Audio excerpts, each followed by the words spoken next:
প্রচণ্ড গরম থেকে বাঁচতে যুক্তরাষ্ট্রের বিভিন্ন অঙ্গরাজ্যের সড়ক কিংবা পার্কের ফোয়ারায় শরীর ভিজিয়ে নিচ্ছেন সব বয়সী বাসিন্দারা। কেবল মানুষ নয়, তীব্র দাবদাহের প্রভাব পড়েছে প্রাণীর ওপরও। আর তাই জীবন রক্ষায় প্রাণীগুলোকেও পানির পরশ নিতে দেখা যায়। শুধু তাই নয়, গরম মোকাবেলায় চলতি বছরে প্রথমবারের মতো খোলা হচ্ছে নিউ ইয়র্কের শীতল কেন্দ্রগুলো।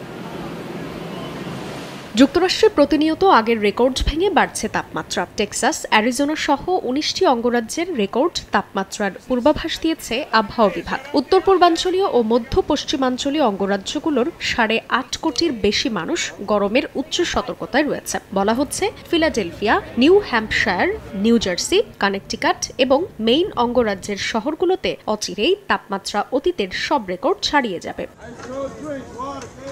এদিকে ভয়াবহ দাবদাহের মুখোমুখি ইউরোপের বিভিন্ন দেশও। ইতালিতে রাজধানী রোম, সিসিলি, সার্ডিনিয়ান সহ বেশ কয়েকটি শহরের বাসিন্দারা একটু শীতলতার আশায় ভিড় করছেন সমুদ্র সৈকত সহ বিভিন্ন রিসোর্টে। তাপমাত্রা আরও বাড়ার আশঙ্কায় অন্তত ৮টি শহরে সতর্কতা জারি করা হয়েছে। দেশটির আবহাওয়া বিভাগ বলছে, কোথাও কোথাও শিগগিরই তাপমাত্রা ৪০ ডিগ্রি সেলসিয়াস উঠতে পারে।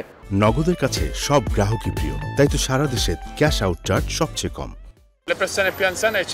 এই গরমে বয়স্কদের ব্যাপারে খুব সতর্কতা অবলম্বন করা দরকার। নিজেদের রক্ষায় প্রয়োজন ছাড়া বাইরে যাওয়া উচিত নয়। শিশু, বৃদ্ধ, যুবক সকলের যত্ন নিতে হবে।